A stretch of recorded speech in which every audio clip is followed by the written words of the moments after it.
今、ロボティクスの世界でものすごいパラダイムシフトが起きているのをご存知ですか？ただの頑丈な鉄の塊を作る時代はもう終わったんです。これからは自ら学び、考える、知能を持ったシステムを生み出すフェーズに入っています。今日はこのロボット革命の最前線を皆さんと一緒に深掘りしていきましょう。1000万台。ちょっと想像してみてください。これは日本の経済産業省が掲げている2040年までの目標なんです。製造業からサービス業まで18もの多様な分野に1000万台のロボットを送り込もうというかなり野心的なビジョンですよね。でもここで疑問が浮かびます。こんな途方もない規模の社会実装、一体どうやって実現するんでしょうか。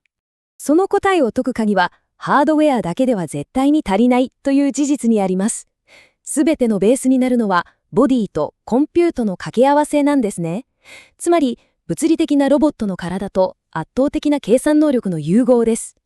高性能なセンサーやモーターがあって、さらに高度なコンピューターが揃って初めて知能を宿すための、いわば強固な土台が完成するんです。そして、この土台の上に作られるのが、自律的に動くロボットの頭脳、つまり、ロボットインテリジェンススタックと呼ばれるものです。これは5つの層に分かれています。見て、考えて、動いて、触れて、そして学ぶ。See, think, move, touch, learn。この5つですね。これこそが次世代のロボット産業を読み解くための絶対に外せないフレームワークなんです。では、それぞれの層が現実世界でどう動くのか具体的に見ていきましょうか。まず1つ目の C は、センサーの信号を今世界がどうなっているかという理解に変える力です。2つ目のシンクは推論力。Google ディープマインドのジェミニーロボティクスなんかをイメージすると分かりやすいですが、複雑な作業の手順を自分で計画する力ですね。3つ目のムーブは障害物を避けながら目的地まで移動する力。そして4つ目のタッチはロボットハンドを使って人間のように繊細に物を扱う能力のことです。さて、ここで一つ、システム全体を見渡す上で絶対に忘れてはいけないポイントがあります。それは安全性です。安全というのは単純な6つ目の追加レイヤーではないんですよ。これらすべての知能スタックをぐるっと包み込むガードレールのようなものなんです。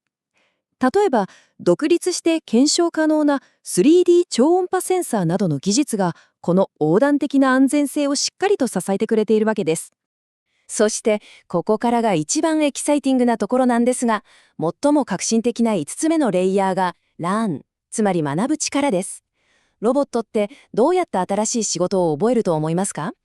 実は人間の子供が学ぶプロセスとすごく似ているんです。先生のお手本を見て練習して経験を積む。それと同じように、ロボットも人間の動きのデータをお手本にして、仮想空間のシミュレーションで何度も何度も練習を重ねて、最後は現実世界でのフィードバックから自分自身の能力をどんどんアップグレードしていくんです。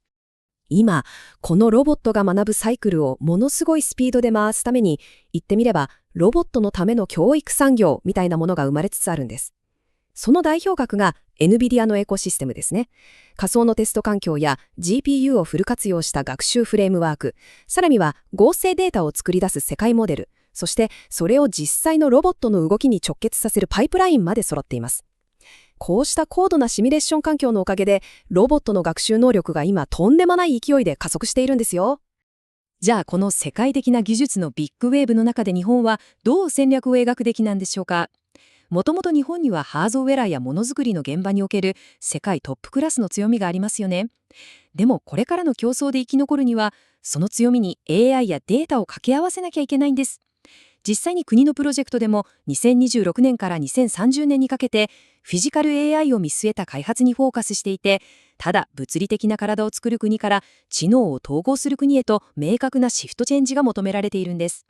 そこで私たちに突きつけられる非常に重要な問いがあります。それは日本の伝説的ともいえる製造現場のノウハウや熟練の技をロボットが学習できるデータにちゃんと変換できるのかということです。いくら素晴らしいロボットの体を作れても、日本のあの高度な現場力をどうやってロボットに押し込むか、ここをクリアできるかどうかが1000万台の社会実装が成功するかどうかの最大の鍵になってくるんです。周りを見る、see、考えて判断する think、自律的に動く move、